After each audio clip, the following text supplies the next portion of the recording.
number 6.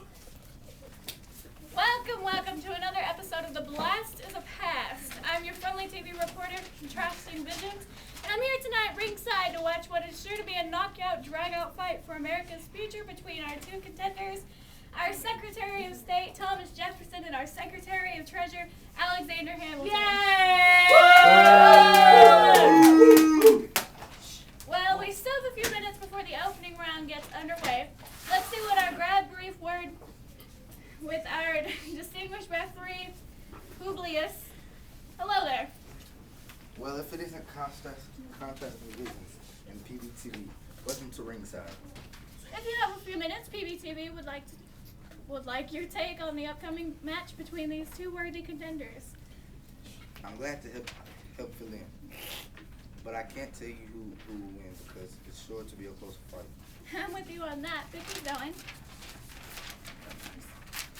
Well, as you know, our champs have pretty different views and come from very different backgrounds. That's right. Thomas Jefferson is from a distinguished Virginia family and had a privileged upbringing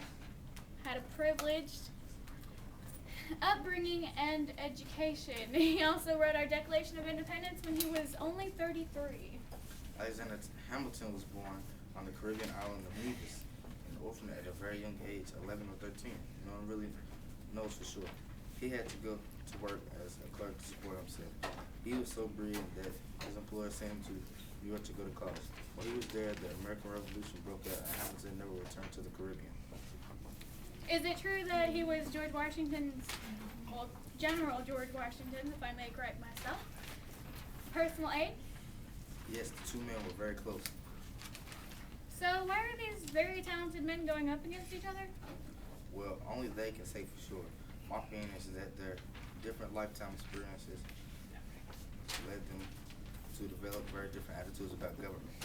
Well, here come our contenders now. Let's ask them about it.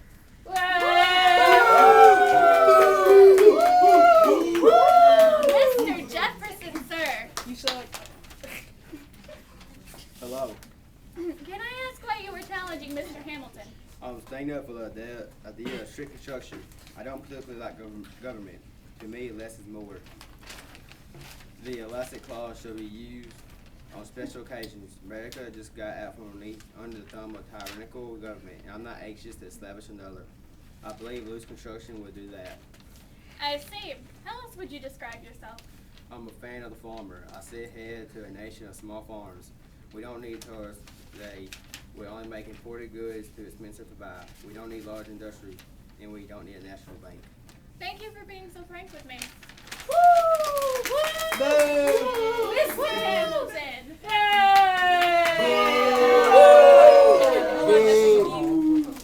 You don't suck. Well, if it isn't Contrasting Visions and PBTV, are you here to broadcast the fight? That and get an idea on why you and Mr. Jefferson are going at it. It's simple.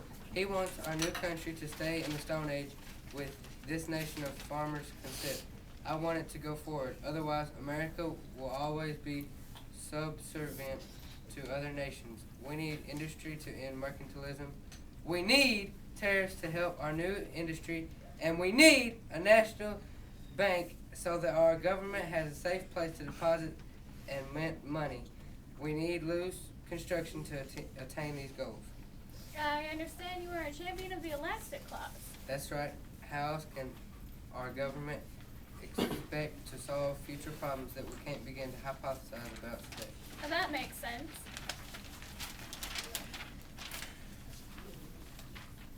Look, if you were with the Revolutionary Army like I was, instead of hiding out in Virginia as governor, you would understand how a strong central government is needed. We had a decentralized government under the Articles of Confederation. It didn't work. Jefferson is a great man and a worthy opponent, but his ideas are theoretical, not practical. Mr. Hamilton, Mr. are you ready? I am. Woo!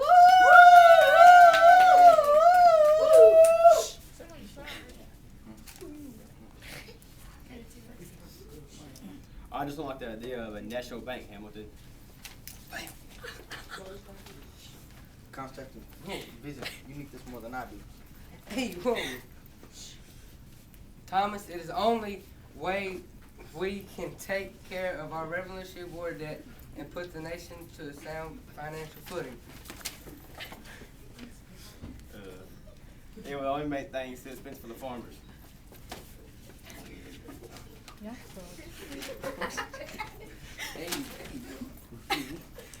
Not having a bank will destabilize the country. That would hurt the farmers.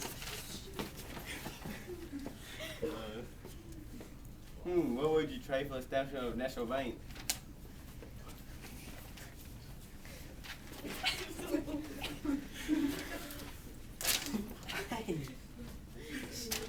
How about moving the nation's capital to a new location in the South? You've been unhappy with New York and Philadelphia. That's true. How about the spot along the Potomac River between Alexandria and Georgetown? We could take some land from both Maryland and Virginia. I agree. Let's stop fighting. All right. Ladies. Let's shake on it.